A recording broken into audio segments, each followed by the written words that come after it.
Try next. जिसको नहीं आया तो बताते जाओ, मैं एक्सप्लेन करूंगा, इतनी भी जल्दी नहीं है, थोड़ा सा खिंच गया चैप्टर, 2-3 लेक्चर एक्स्ट्रा जा रहे हैं, इसलिए थोड़ा स्पीड बढ़ाने बोल रहा हूँ। बाकी नहीं समझ में आके आगे जाना तो कोई मतलब नहीं। So it's better you let me know if it's not clear to you. Anyone? किसी को डाउट रह गया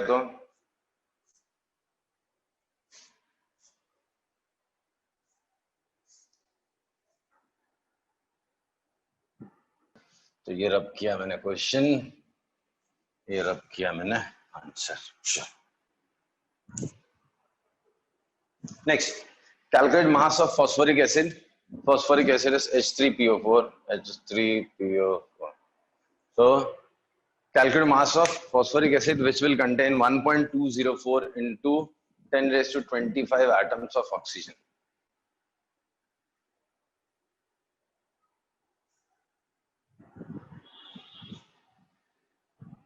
Calculate mass of phosphoric acid that will contain 1.204 into 10 raised to 25 atoms of oxygen. नहीं समझे तो प्लीज पूछना, नहीं पूछोगे तो प्रॉब्लम होगी, पूछोगे तो प्रॉब्लम नहीं होगी।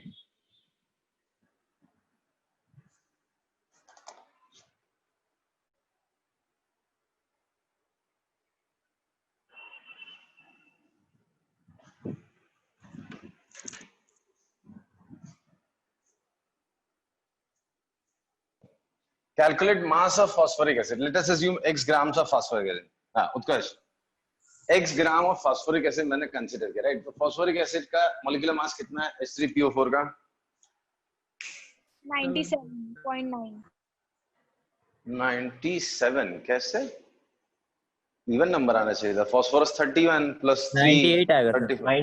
98। हाँ, सल्फ्यूरिक एसिड इसका दोनों का सेम ही रहता है। हाँ? वो एक उसमें H कम हो गया और उसमें S जुड़ जाता है, फॉस्फोरस से ये होता है, तो ये भी 98 आएगा, तो X बाय 98 हो गया, राइट? इसमें कितने मॉलिक्यूल्स हैं? X बाय 98 मोल्स हो गए। एक मोल में कितने मॉलिक्यूल? उत्कर्ष ट्राई करो ना, रीड करो मेरे साथ। See, let us assume X gram of phosphoric acid, right?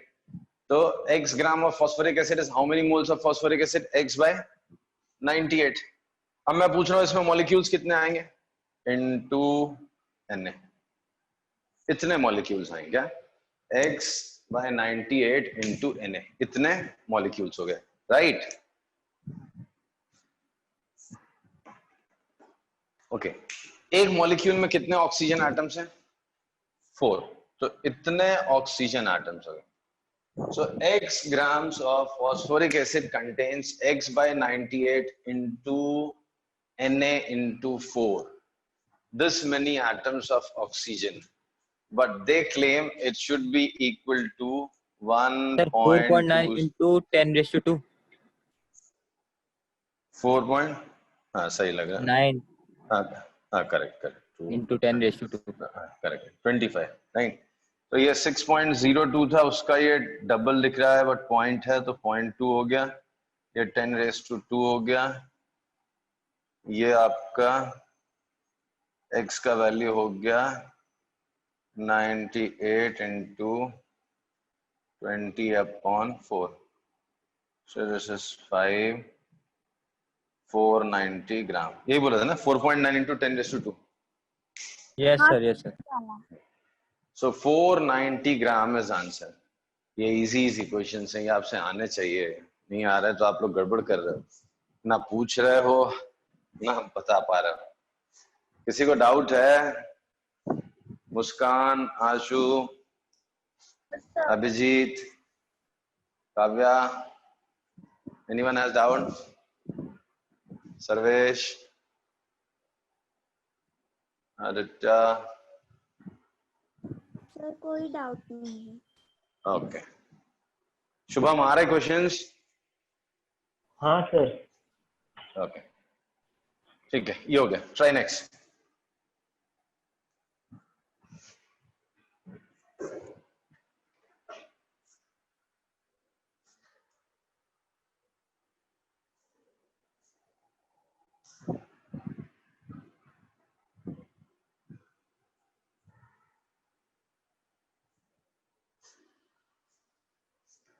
Iron का एटॉमिक मास फिर से याद दिला दूं, 56 था।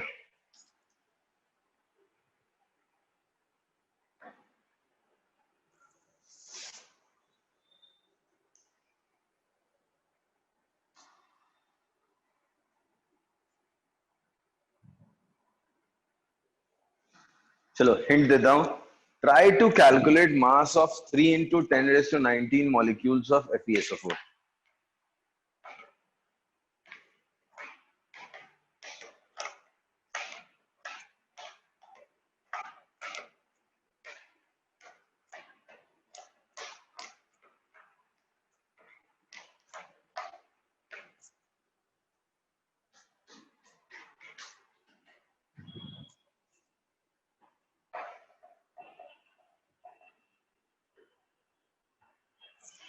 ओके क्षितिज, क्षितिज ट्राई करेंगे साथ में। हाँ बताओ।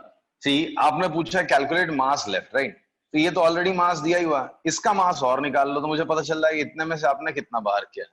तो क्षितिज 3 into 10⁻19 मॉलिक्यूल्स हैं FeSO4 के, तो इनका टोटल मास कितना होगा?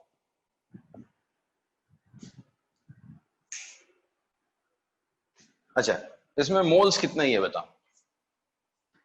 How many moles are there in this many molecules?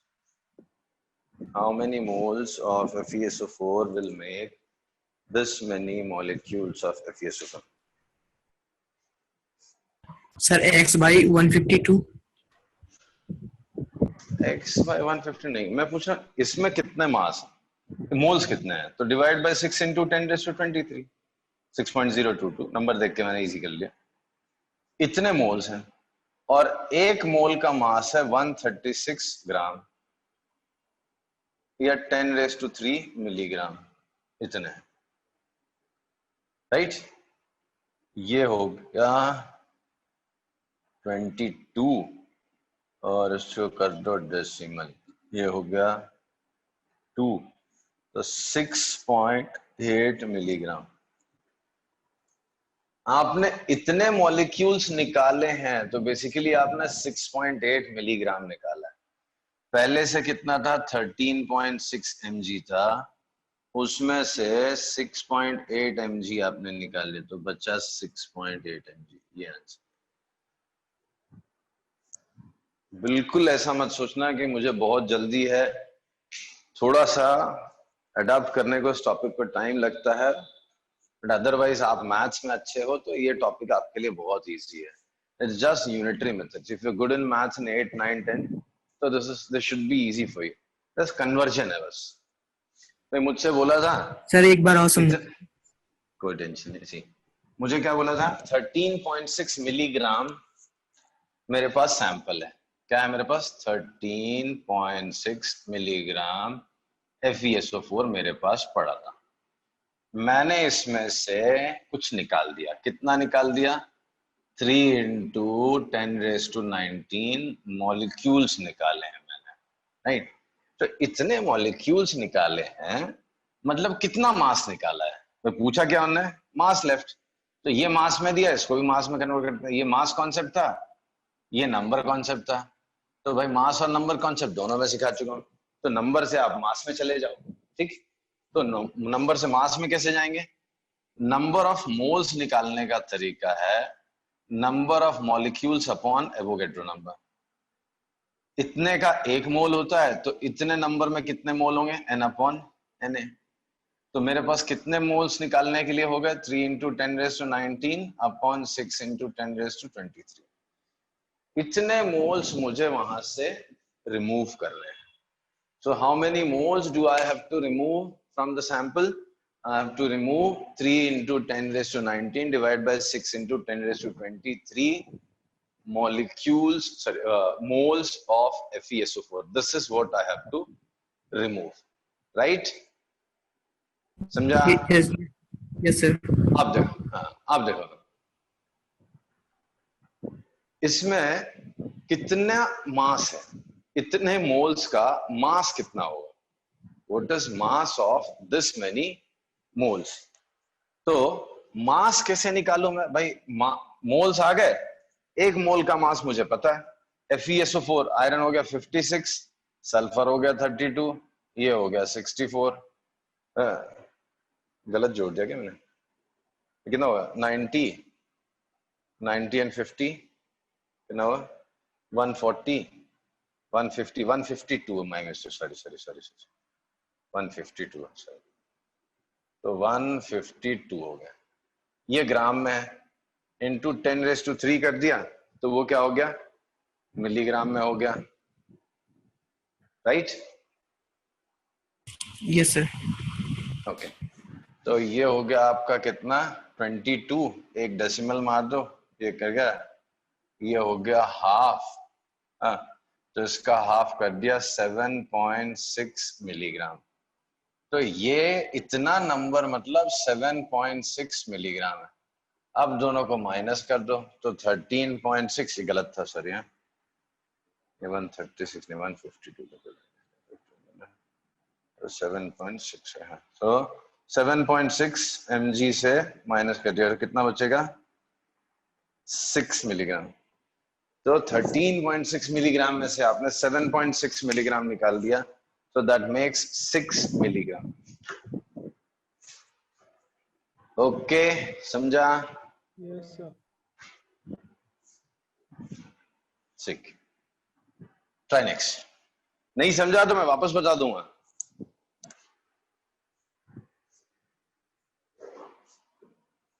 समझ गया sir. Okay. Now, next one. Arrange in increasing order of mass. आपके पास 5-6 सैंपल दिए हुए हैं अलग अलग टर्म्स में। आपको बताना है इनमें से किसका मास सबसे कम है एंड देन किसका मास सबसे ज्यादा है। रास्ते में इंक्रीजिंग ऑर्डर लगा, तो इंक्रीजिंग ऑर्डर में you have to tell me the mass of each atom. तो 1 atom of silver, 1 gram atom of nitrogen, 1 mole of calcium, 1 mole of oxygen molecule, 10⁻23 atoms of carbon and 1 gram of iron। सबके masses लिख के देखते हैं। पहला element, पहला जो चीज दिया वो क्या है? 1 atom of silver। 1 atom of silver will be of how much grams? तो बताएगा एक सिल्वर एटम कितने ग्राम का होता है? यहाँ पे मैंने 1 एटम ऑफ सिल्वर बोला है, मतलब एग्जैक्टली एक एटम की बात हो रही। तो सिल्वर के एक एटम का मास कितना होता है, किसी को पता है? 107। 107 क्या? एक्चुअली 108 है। तो 108 क्या है? ग्राम, AMUs। ग्राम। एक एटम इतना हैवी हो सकता है? सोचो जरा। नहीं, AMU। AMUs में है, तो ग्राम्स में कन्वर्ट करने के लिए डिवाइड बाय 6 into 10⁻23। तो 6 into 10⁻23, तो ये हो गया 18, तो 1.8 10⁻⁻22 ग्राम। इतने ग्राम्स का एक एटम है। So 1 silver atom is of this many gram। अब आ जाते हैं दूसरे सैंपल पे। दूसरा सैंपल कितने मास का है? 1 ग्राम एटम ऑफ नाइट्रोजन। तो ग्राम एटम का मतलब ही 1 मोल होता है। तो 1 gram atom of any substance is 1 gram atom of any substance is 1 mole of that substance। Yes sir। तो 1 gram atom of nitrogen is of how many grams? 14 divided by 6 multiplied by 10 to the power 23। खराब कर दिया तूने। 14 ग्राम खत्म कहानी। तो कैसे? 1 atom नहीं बोला मैंने, 1 ग्राम एटम बोला है। जी, नाम में कंफ्यूजन है, थोड़ा अच्छे नाम बनाने चाहिए थे उन्हें। मैं बता दूं आपको, 1 ग्राम एटम का मतलब होता है 1 मोल ऑफ दैट एलिमेंट। ये समझो आप। 1 ग्राम एटम का मतलब होता है 1 मोल ऑफ दैट एलिमेंट। और 1 ग्राम मॉलिक्यूल का मतलब होता है 1 मोल ऑफ दैट कंपाउंड। मैंने 1 एटम नहीं बोला, पिछले फर्स्ट वाले में एग्जैक्टली एक एटम सिल्वर का बोला था। सी 1 atom is different from 1 gram atom। 1 atom मतलब एक एटम। 1 atom का मतलब होता है, एक एटम का मतलब है वो जो सिल्वर का है ना, यहाँ पे 108 प्रोटॉन्स, फिर कुछ, सॉरी क्या बोल रहा हूँ, एग्जैक्ट नंबर। तो ये यहाँ पे प्रोटॉन्स और न्यूट्रॉन्स हैं, फिर उसके बाजू में इलेक्ट्रॉन्स घूम रहे हैं। इस एंटिटी की बात कर रहा हूँ फिलहाल। ये एक एटम है सिल्वर का, राइट? सिल्वर का ये एक एटम है, इसकी बात कर रहा हूं। और जब मैं 1 ग्राम एटम बोलता हूं ना, तो 1 ग्राम एटम का मतलब होता है 6.022 इंटू 10⁻23 एटम्स। ये होता है 1 ग्राम। ये डेफिनेशन, इसके लिए मैंने 3 बार पढ़ाई आपको। 1 ग्राम एटम का मतलब क्या होता है, किसी भी सब्सटेंस का 1 ग्राम एटम, इन शॉर्ट समझ लो आप, उसका एक मोल होता है। Yes, sir. अभी भी नहीं समझा? समझा। 1 एटम इज डिफरेंट। यहाँ पे सिर्फ एक एटम की बात हो रही थी। तो भाई मुझे ग्राम एटॉमिक मास मालूम था 108, नहीं, उसको मैंने 6 इंटू 10⁻23 से डिवाइड कर लिया, राइट? तो कैलकुलेट किया तो 1.8 इंटू 10⁻22 ग्राम है। एक एटम का मास तो इतना ही है। जब 1 ग्राम एटम बोला है आपने, तो 1 ग्राम एटम ऑफ नाइट्रोजन किसी ने बोला, तो मैं समझ गया अच्छा वो 1 मोल एटम की बात कर रहे हैं। मतलब 6.022 इंटू 10⁻23 एटम्स ऑफ नाइट्रोजन की बात कर रहे हैं, राइट? या 1 मोल ऑफ नाइट्रोजन एटम की बात कर रहे हैं, तो वो तो 14 ग्राम। अच्छा, कहीं यहाँ पे अगर ग्राम मॉलिक्यूल लिखा होता तो मैं उसको 28 ग्राम लेता था। यहाँ पे ग्राम एटम लिखा था तो मैं समझ गया वो नाइट्रोजन एटम की बात कर रहे हैं। 1 ग्राम मॉलिक्यूल लिखा होता तो मैं समझता कि वो 1 मोल नाइट्रोजन गैस की बात कर रहे हैं। ठीक है, क्लियर है? Yes. ओके, तो gram atom is different from 1 atom. ना 1 mole of calcium, 1 mole of calcium कितना हो गया?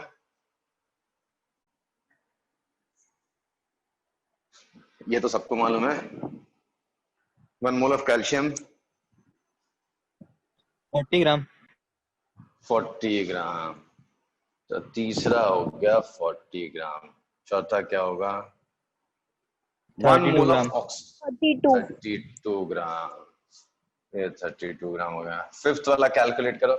10⁻23 atoms of carbon. 10⁻23 atoms of carbon.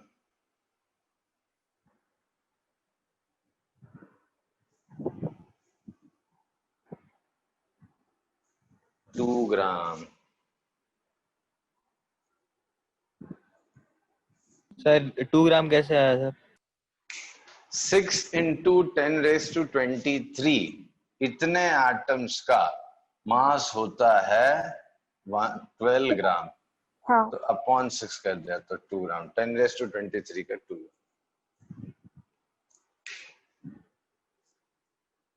नहीं, ओ सर, समझा.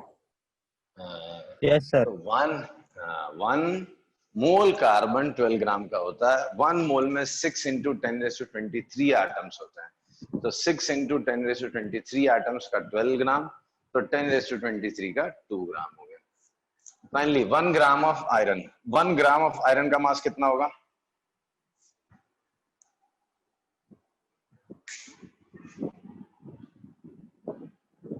वन ग्राम ऑफ आयरन का मास कितना होगा? 56. कितना? 56. पक्का? हाँ सर, 1 ग्राम. कभी कभी कम दिमाग चलाना होता है। सर 1 ही ग्राम। हाँ, एक आएगा. थोड़ा कम दिमाग चला के बताओ। मतलब बड़ी बड़ी चीज पढ़ते पढ़ते बेसिक से भूल गए। ये तो एक बचपन वाला खेल हो गया। 1 ग्राम 1 ये कौन किलोग्राम शुगर। कर देता है? सॉरी ये क्या कौन क्या क्या? कंफ्यूज कर देता है?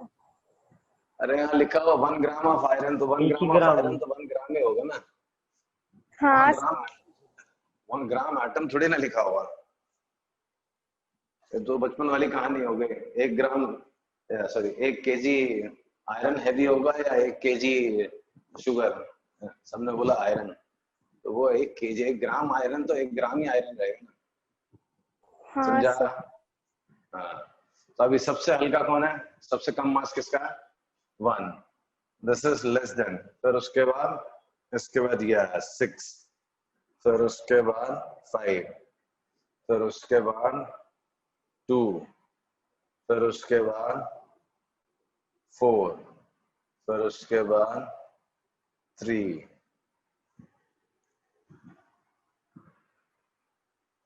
समझा? Yes sir. ओके चलो, तो ये हो गई कहानी आपके ऑर्डर वाली। ऐसे क्वेश्चंस भी आए हुए हैं एग्जाम में, इसलिए कर लिया हमने ना। अगर इसमें कोई भी डाउट है, ये 1 2 3 4 5 6 ये 6 में से किसी में भी एक में डाउट है तो पूछ लो, मैं वापस बता दूंगा। नहीं है?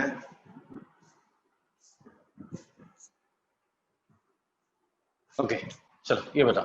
Calculate moles of water present in 1 litre of water. Water के 1 लीटर में कितने मोल्स हैं वाटर के?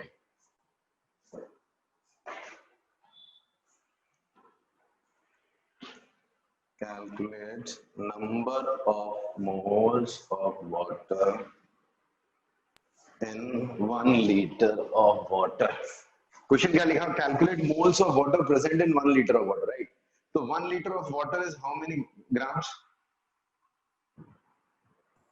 1000। 1000 grams. तो 1000 ग्राम में वाटर के कितने मोल्स आएंगे? सी सवाल ये है कि पहले ये बताओ 1 लीटर वाटर में कितने ग्राम। तो 1 लीटर वाटर इज ऑफ 1000 ग्राम। मुझे चाहिए नंबर ऑफ मोल्स, तो 1000 ग्राम में कितने मोल्स आएंगे वाटर के?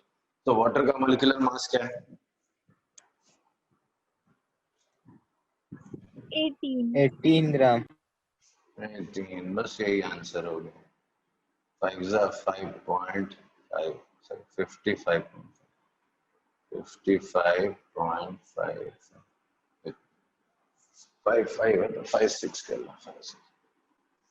55.5555 मतलब 55.56 ग्राम। सोचो, नहीं समझा तो वापस बताओ। हाँ सर समझ गया। फिर कितना आसान था। वॉल्यूम कॉन्सेप्ट तो अभी आया नहीं है। 1 लीटर वाटर बोला है, 1 लीटर वाटर मींस 1000 ग्राम्स। तो 1000 ग्राम वाटर में कितने मोल्स आएंगे?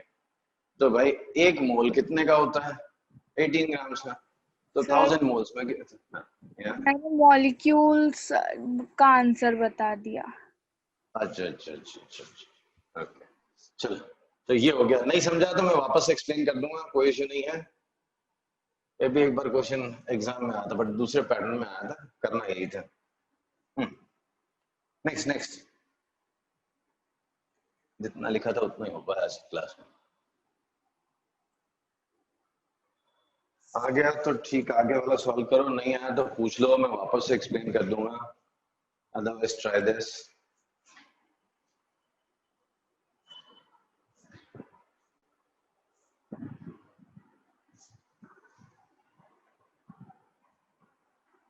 One 1.2 into 10 raised to 25 atoms are added to 30 moles of carbon. Find total mass.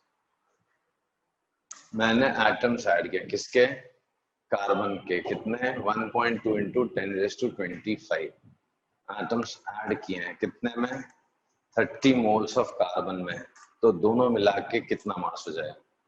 मतलब इतने एटम्स ऑफ कार्बन है, ऑफ कार्बन, इतने एटम्स ऑफ कार्बन प्लस इतने मोल्स ऑफ कार्बन मिला के कितने ग्राम्स और कितने केजी ऑफ कार्बन हो जाए।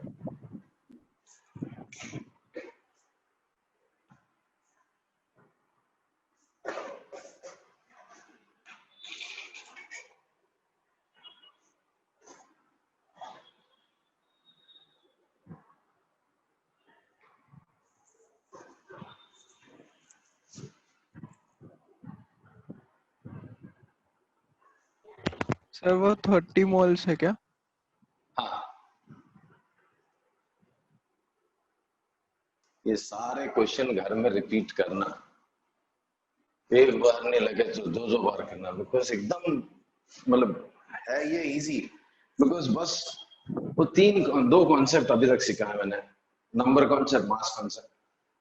तो बस वही नंबर से मास में जाना, मास से नंबर में जाना, बीच में कौन खड़ी है, मोल।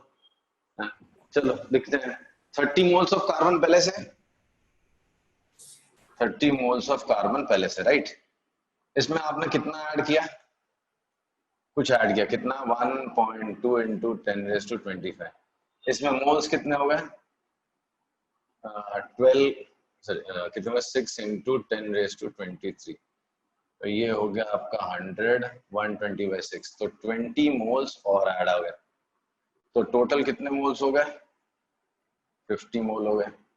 50 मोल कार्बन का मास कितना होगा, एक मोल का 12 ग्राम है, तो 50 मोल्स का 600 ग्राम। अच्छा, so if 1.2 into 10⁻25 atoms of carbon are added to 30 moles of carbon, find total mass।